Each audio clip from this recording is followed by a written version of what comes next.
Et on va accueillir Olivier Faure. Bonjour. Bonjour. Merci d'être sur ce plateau. Merci de m'accueillir. Réélu à la tête du Parti Socialiste, c'était il y a un peu plus de 3 mois, après une bataille interne tendue, on s'en souvient. Même vos adversaires aujourd'hui, du congrès de l'époque, vous verrez bien à Matignon, vous allez nous en dire plus ce midi. On va commencer d'ailleurs par François Hollande, à la une de la Tribune aujourd'hui, qui estime, la Tribune dimanche, qui estime qu'en tant que premier secrétaire du Parti Socialiste, Olivier Faure a vocation à revendiquer le pouvoir et donc à être Premier ministre si François Bayrou tombe. C'est un soutien important. C'est un soutien important. C'est tout. Que voulez-vous que je vous dise? C'est un soutien important ou c'est une mise au défi? Non, je crois que c'est un soutien important. C'est la volonté, je pense, pour toutes celles et ceux qui veulent que ça change et qui cherchent une solution. Et aujourd'hui, la réalité, c'est que ce qui doit se passer après demain. Demain, François Bayrou partira.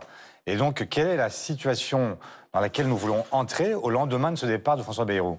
Est-ce qu'on veut continuer comme avant, avec le risque que les mêmes causes produisent les mêmes effets, ou est-ce qu'on veut au contraire que ça change? Je reviens sur François Hollande. Il y a quelques mois, François Hollande voulait votre défaite à la tête du PS. Tout est rentré dans l'ordre entre vous? Ça prouve qu'il a peut-être changé d'avis, je ne sais pas. En fait, posez-lui la question. Mais moi, ce que je sais, c'est qu'aujourd'hui, il y a une exaspération dans le pays, que chacun a en tête.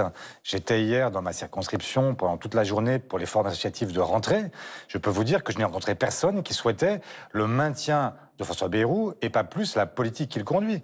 Et donc, il faut bien qu'à un moment, eh bien, les choses changent. Et c'est la raison pour laquelle nous avons présenté un contre-plan au plan Bayrou et qui permet justement à la fois évidemment de traiter la question des déficits, qui n'est pas une question neutre, mais aussi d'opérer une relance de l'économie pour que l'activité reparte et en même temps faire gagner du pouvoir d'achat aux salariés. Alors, je crois que c'est ça la question fondamentale. Le reste, c'est de la littérature. Oui et non, parce que ça vous concerne et ça concerne votre sort aussi.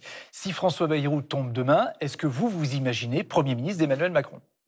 Mais je n'imagine rien, c'est le chef de l'État qui est le seul à être en mesure de nommer un Premier ministre et ce sera son choix. S'il vous choisit, est-ce que vous dites oui ou non? Mais j'ai dit que toutes celles et ceux qui partageaient ce contre-plan Bayrou pouvaient être appelés et qu'ils devaient effectivement répondre positivement. Ça vaut pour les uns comme pour les autres, ça vaut pour moi comme pour les autres, bien sûr. Donc si Emmanuel Macron vous dit « je vous choisis comme Premier ministre », est-ce que vous dites oui ou non? Mais je vous ai répondu, et je vous ai répondu que oui, pour moi comme pour les autres, ce sera oui. Demain, donc, François Bayrou mettra son sort dans les mains des députés. Pour lui, la situation budgétaire est grave. Il martèle qu'il faut faire 44 milliards d'économies et qu'il faut travailler plus. Un message qui ne passe pas forcément.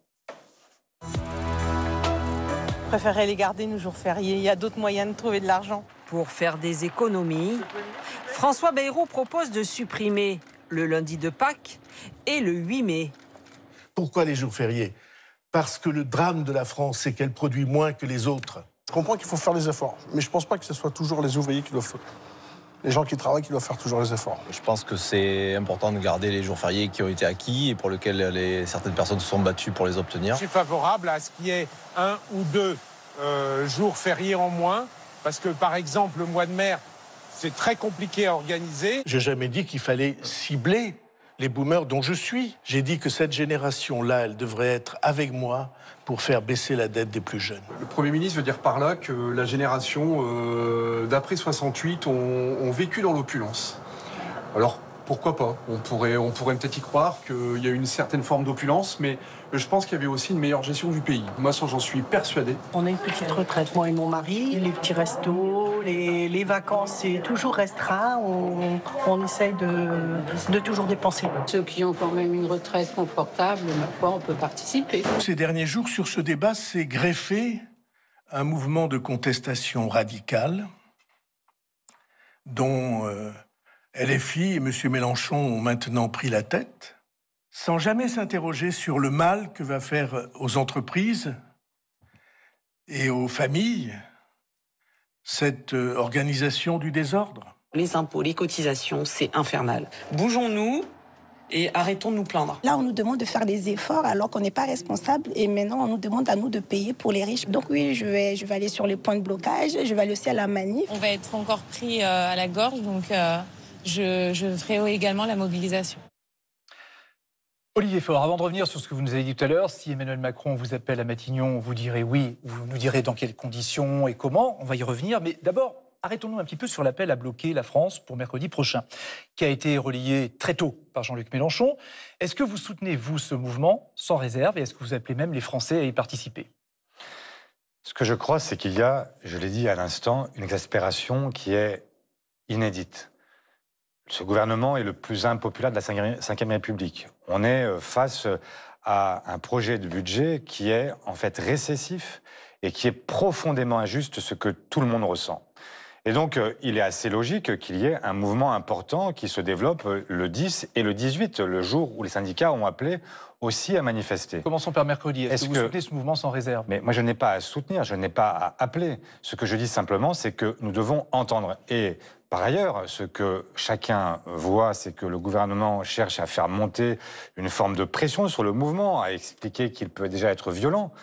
Alors, ça peut être le cas, mais là, je préviens tout le monde, toute violence qui serait aujourd'hui exercée le 10 ne servirait pas à la cause que nous défendons ensemble, mais au contraire permettrait au gouvernement de passer à autre chose et de revenir à une logique purement sécuritaire, là où le 10 et le 18 doivent permettre de se réaxer dans le débat public et de faire en sorte que nous puissions mettre au rang des priorités les questions économiques, les questions sociales, les questions environnementales. Venons-y, parce que François Bayrou, quand il a dit, et ça a mis le feu aux poudres un peu, qu'il était ouvert à l'idée de supprimer 2 jours fériés, les Français se sont braqués dans leur immense majorité. Mais il a dit on n'est pas obligé de rester là. On pourrait aussi imaginer de passer aux 36 heures de travail par semaine au lieu de 35 heures. Est-ce que ça pourrait faire partie de sujet négociable pour vous?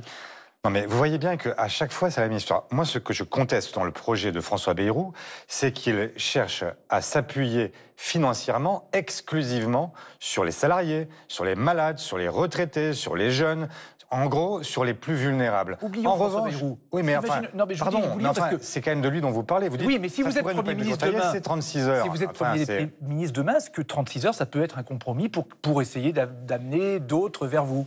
Non, non. Moi, ce que je souhaite, c'est que, et c'est ce que nous avons prouvé avec notre contre-plan Bayrou, c'est qu'il était possible à la fois de réduire la dette sans pour autant faire passer l'addition à celles et ceux qui n'y sont pour rien. Pourquoi est-ce qu'on a une dette aujourd'hui? Est-ce que c'est la faute de cette aide-soignante qu'on a vue tout à l'heure? Est-ce que c'est la faute de l'ouvrier dans une entreprise automobile? Pas du tout. Ou des retraités. Ils n'y sont, que disait François Bayrou. Alors justement, pour rien. Sur les retraités, il disait François Bayrou... La crise que nous connaissons aujourd'hui, je vous arrête un instant, c'est que cette crise, c'est une crise des recettes. Il y a moins de recettes pour l'État, tout simplement parce que depuis 8 ans, il y a 62 milliards par an qui ont été en fait confisqués au profit des grandes fortunes et des grandes entreprises. Et donc, il est temps peut-être de se poser la question de savoir comment on fait pour revenir effectivement à des déficits qui soient beaucoup moins importants. Revenir aux 3%, nous, on dit en 2032 plutôt que 2029, mais en le faisant sans mourir guéri. C'est-à-dire qu'on ne peut pas avoir un pays qui rentre en récession parce qu'on a, au fond, tué l'activité, tuer la consommation populaire, alors que c'est là-dessus que les entreprises ont besoin de s'appuyer pour pouvoir avoir un carnet de commandes qui se remplisse. Alors, dans votre budget, vous proposez notamment de baisser la CSG sur les bas revenus. Vous venez de dire à l'instant, mais il faut aussi réduire les déficits. Si vous baissez la CSG sur les bas revenus, ça fait le trou de la Sécu. Compensé par la taxe Zuckman. Juste par ça. Mais ça change tout. Ça change tout, parce que ça veut dire que c'est une partie de la fiscalité qui irait financer le système social. Or, jusqu'à maintenant, il est basé sur des cotisations sociales. La CSG, c'est quoi? C'est des impôts, mais qui vont directement dans le social. La taxe Zuckman, vous voyez, c'est pas du tout le même système. Moi, ce que je crois, c'est qu'aujourd'hui, il y a un problème de pouvoir d'achat. Ce que nous proposons, c'est de rendre 6 milliards d'euros aux salariés français, aux travailleurs français, tous ceux qui sont sous la médiane. C'est-à-dire qu'on a en gros la moitié des Français qui vont voir leurs revenus augmenter. Je vous donne un exemple. Pour un couple qui gagne chacun 1 920 euros par mois, c'est à la fin de l'année 1 500 euros de plus dans les poches. C'est les vacances, c'est la rentrée, c'est tout ce qu'aujourd'hui les Français n'arrivent pas à financer. J'entends ça, mais pourquoi ça plutôt qu'une augmentation du SMIC? Ah mais ça, si vous voulez qu'on négocie sur cette base-là, je suis prêt à négocier avec vous. Il n'y a pas de problème. Non, mais pas l'augmentation du SMIC. Le programme PNFP, c'était l'augmentation du SMIC à 1 700 euros brut, et depuis ça a dépassé. Comprenez bien l'équilibre que nous avons trouvé. L'augmentation du SMIC, c'est pas dans votre... Mais on peut tout... Là-dessus, si la question c'est de savoir comment est-ce qu'on fait pour augmenter le pouvoir d'achat des Françaises et des Français, si ce canal-là ne vous plaît pas, je suis prêt à discuter d'un autre. Moi, ce que je souhaite, c'est qu'à terme, on n'en est pas là. Il faudrait sans doute une majorité qui soit une majorité stable. Mais moi, ce que je souhaite, c'est qu'à terme, on puisse avoir un seul impôt sur le revenu qui soit la fusion de l'IR et de la CSG. Mais enfin, de l'impôt sur le revenu et de la CSG. Voilà. On n'est pas encore là et c'est pas le sujet du moment. Ce que je dis simplement, c'est qu'il y a un besoin urgent de ramener du pouvoir d'achat dans les foyers, de faire en sorte que la consommation reparte pour que, y compris, les entreprises tournent. Alors l'enjeu, d'ici la fin de l'année, et c'est pour ça que François Bayrou remet la confiance en jeu, sa confiance en jeu, c'est de trouver un budget pour la fin de l'année. Il y a 2 scénarios. Vous êtes Premier ministre d'Emmanuel Macron. Avec quelle majorité vous faites un budget? Mais je voudrais qu'on se comprenne bien. Moi, je ne demande le soutien de personne. Ce que je souhaite, c'est qu'on tienne compte des équilibres qui sont ceux qui ont été choisis par les Français il y a 1 an. Bien sûr. Et qu'ensuite, texte par texte, nous vérifions ce qu'il est possible de faire. Donc, en gros, je veux un gouvernement de gauche qui est un gouvernement de cohabitation, qui ensuite se passe devant le Parlement, et c'est le Parlement qui dispose. Vous cohabitez avec qui? Avec le président de la République. Mais avec qui d'autre? Parce que vous savez que la gauche seule ne peut pas. Mais bien sûr que ce sera un gouvernement minoritaire. Mais aujourd'hui, quel est le gouvernement qui ne le serait pas? J'entends. Bon. Mais à l'Assemblée nationale, vous comptez sur qui? Les macronistes, par exemple, qui pourraient je compte sur tout le monde. Je compte sur toutes celles et ceux qui, à un moment, seront sous la pression de l'opinion pour faire avancer les sujets. Parce que la question n'est pas d'avoir un huis clos parlementaire.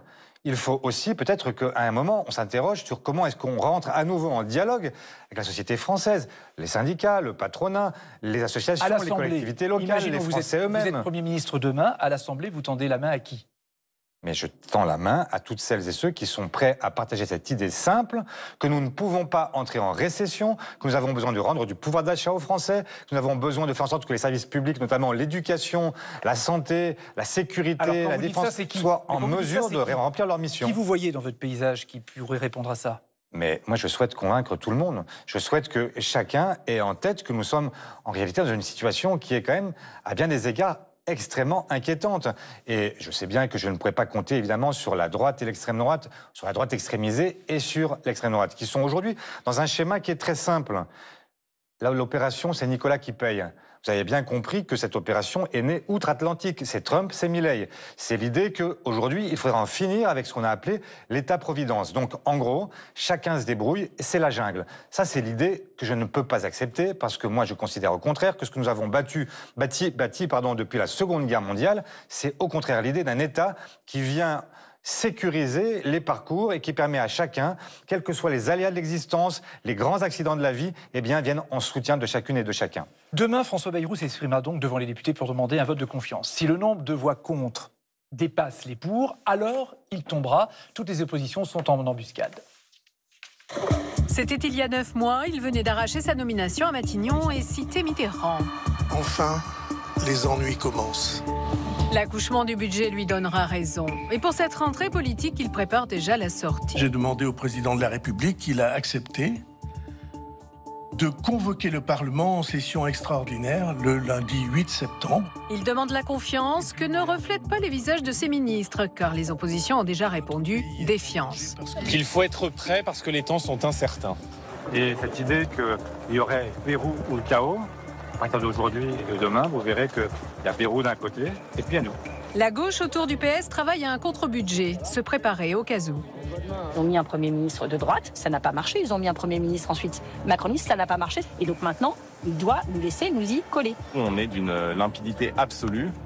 Il n'y aura pas d'union avec la France insoumise. Bonsoir, monsieur le Premier ministre. Bonsoir. Entre deux médias, François Bayrou consulte et récolte quelques soutiens du bout des lèvres.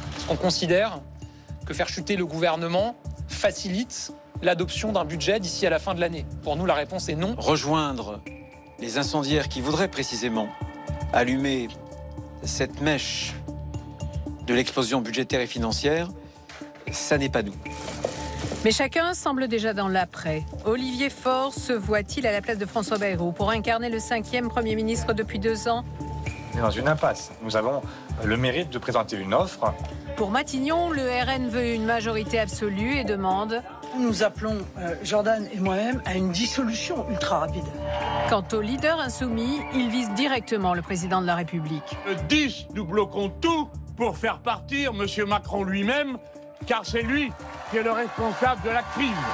Emmanuel Macron, toujours au centre du jeu, il peut remercier son Premier ministre, le remplacer ou dissoudre l'Assemblée nationale. Lui ira jusqu'au bout et le réaffirme en plein Conseil franco-allemand. Le mandat qui m'a été confié par les Français et par personne d'autre est un mandat qui sera exercé jusqu'à son terme. Olivier Faure, vous dites donc que vous êtes prêt, s'il vous demande, vous l'avez dit, à être le Premier ministre d'Emmanuel Macron. Vous avez un contre-budget, vous avez un programme, vous avez des propositions à faire, et vous avez dit, on ne passera pas par le 49-3. Est-ce que vous pensez que ça peut tenir? C'est la démonstration qu'il faut faire. Qu'est-ce que ça veut dire? Ça veut dire qu'aujourd'hui, d'ailleurs, ceux qui présentent le 49-3 s'exposent immédiatement à une censure. Moi, ce que je crois, c'est qu'il faut respecter la démocratie. C'est même la principale revendication des Gilets jaunes jusqu'à aujourd'hui, c'est le sentiment qu'on manifeste, ça sert à rien, on vote, ça sert à rien, et donc la démocratie est piétinée. Il faut essayer. Et donc, ce qu'il faut aujourd'hui, c'est respecter les équilibres tels que vous les voyez à l'image. Oui, c'est-à-dire que vous avez aujourd'hui 3 blocs. Majorité, vous le savez bien. Mais personne n'a de majorité. Personne. Donc, est-ce que et c'est pas si demain on avait une dissolution, ce qui est vraisemblable, c'est qu'on aurait à nouveau une assemblée qui ne serait pas avec une majorité absolue pour qui que ce soit.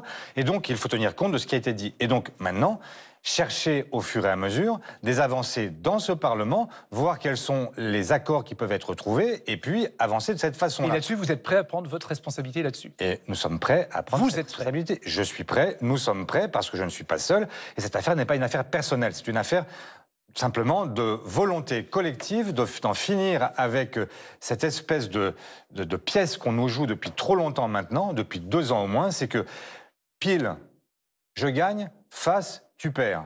Ça, c'est le président. Eh bien, aujourd'hui, il faut que le président apprenne aussi à respecter ce qu'a été le choix des Français, comme je devrais le faire si demain j'étais aux responsabilités. Parce que nous n'avons pas aujourd'hui la possibilité de dire je fais tout mon programme, rien que mon programme, et considérer qu'à soi seul, on est toute la France. Personne ne l'est, donc tout le monde sera amené à composer. Et pour ça, il faudra le soutien de la France insoumise, ou en tout cas son abstention bienveillante. Il faudra que la France insoumise, comme les autres, se pose la question sur chaque texte de savoir s'ils sont d'accord ou pas d'accord. Est-ce que vous pensez que si dans le budget il y a la taxe Zuckman, est-ce que les insoumis pourraient voter contre? Est-ce qu'ils pourraient voter contre un gouvernement de gauche qui veut rendre du pouvoir d'achat aux Françaises et aux Français? Est-ce que vous pensez que la France insoumise peut voter contre un gouvernement qui relancerait l'activité et donc qui pratiquerait une politique qui est une politique keynésienne? Je crois qu'ils devraient se poser la question. Nous verrons bien ce qu'ils feront. Moi, je ne suis pas devin et je dis simplement que chacun maintenant est placé devant sa responsabilité et que chacun devra rendre des comptes aux Françaises et aux Français. On va aller plus loin justement avec Laurence Perron, journaliste politique à France Inter, que nous retrouvons. Rebonjour Laurence. Bonjour Francis. Parce que bonjour, Laurence. On a vraiment avancé ce midi. Franchement, je vous le dis. On a peut-être un futur Premier ministre en face de nous. Je vous laisse face à vous. Voilà. Si le président de la République décidait donc de nommer un Premier ministre de gauche, est-ce que ça doit nécessairement être un socialiste? Vous parlez des équilibres. À gauche, dans les équilibres, c'est LFI qui est plus fort que vous. Non, mais je crois que numériquement vous avez compris que LFI n'a pas envie de gouverner dans une cohabitation et que le chef des Insoumis appelle à la démission ou à la destitution du chef de l'État. Donc ils sont sur un autre scénario. Mais vous savez très bien que la destitution ne viendra pas et vous savez très bien que la démission appartient au seul chef de l'État. Donc inutile de nous faire des nœuds au cerveau.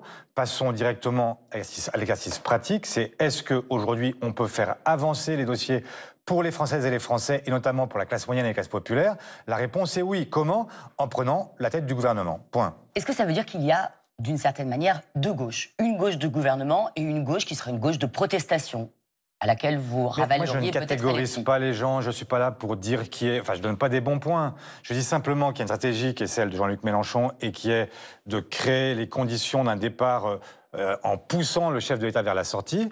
C'est très hypothétique. Et vous avez entendu le chef de l'État à l'instant rappeler qu'il ira jusqu'au terme de son mandat.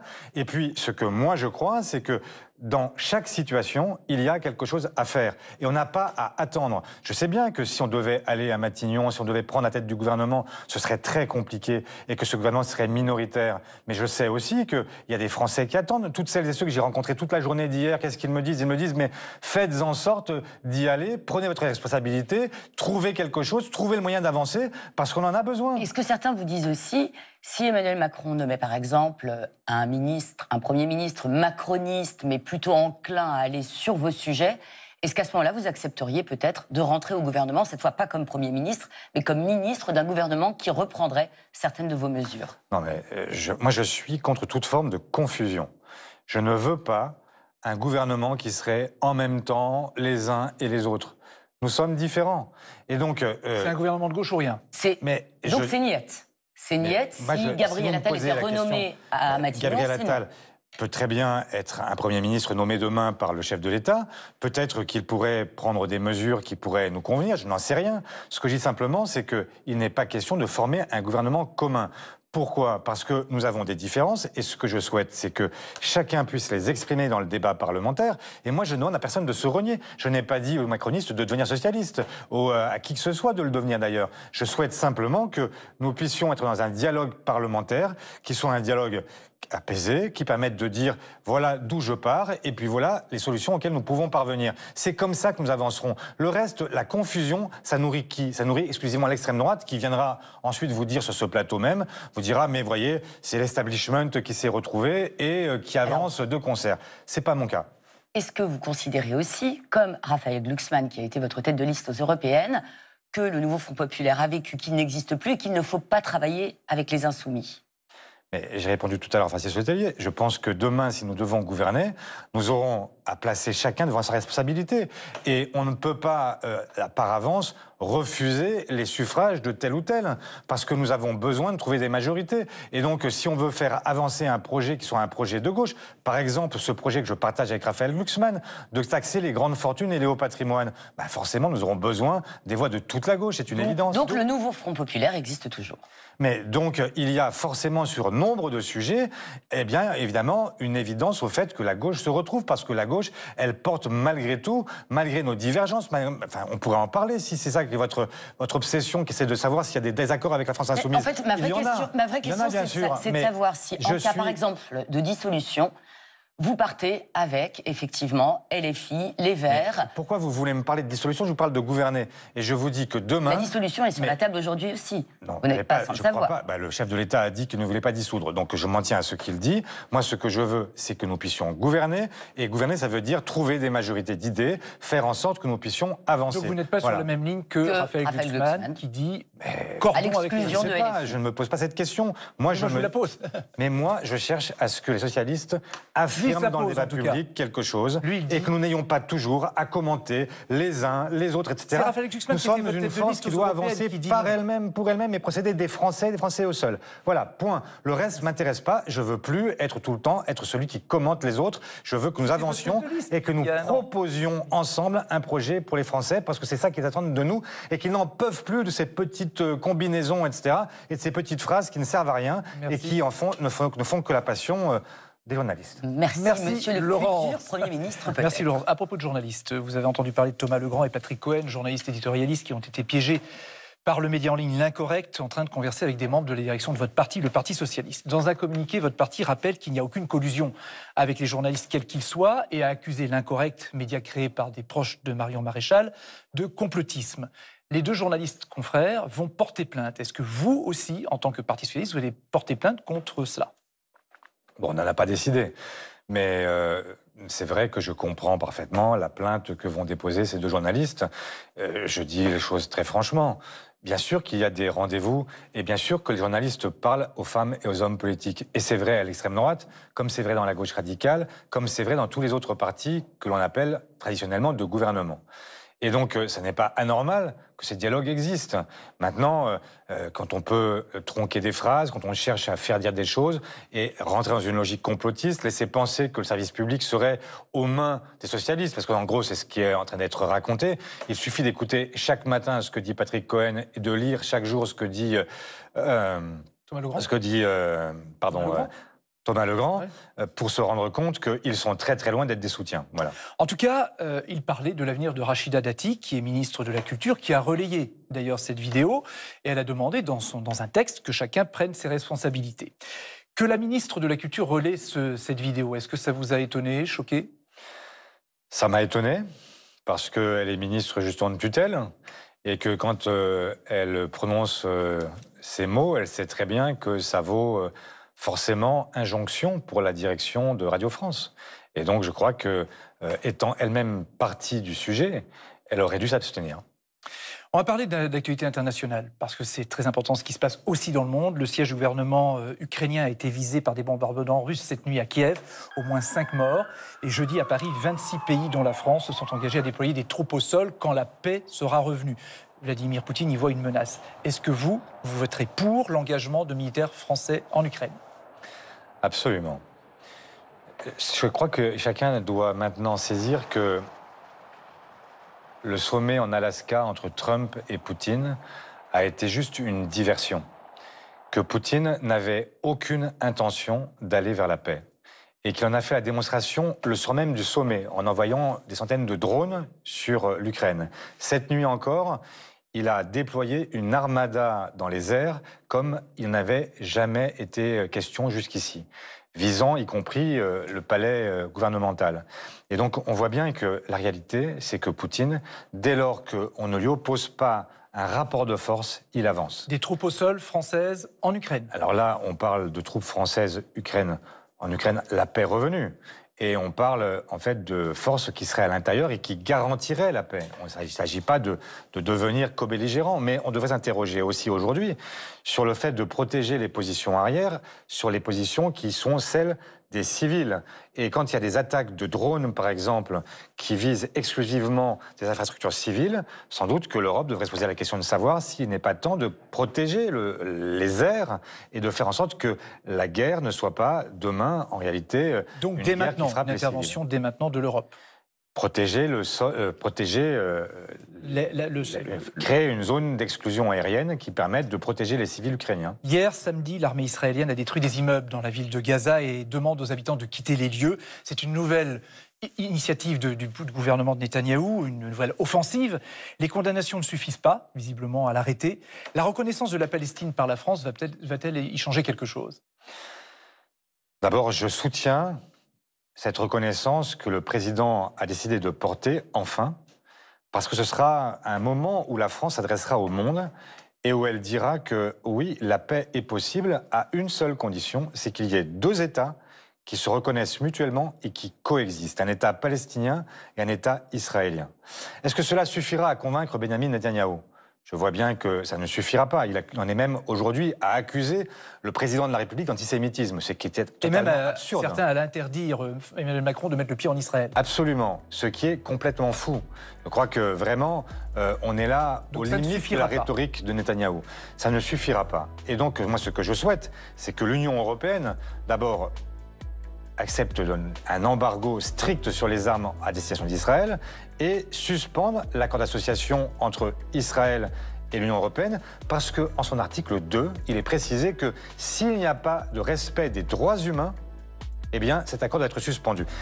Il est maintenant largement démontré que la politique conduite par l'État suprémaciste et messianique de Netanyahou, eh bien aujourd'hui est absolument, est un gouvernement qui est un gouvernement génocidaire et donc les droits humains ne sont pas respectés. Merci Olivier Faure d'avoir accepté notre invitation dans Dimanche en politique, le premier.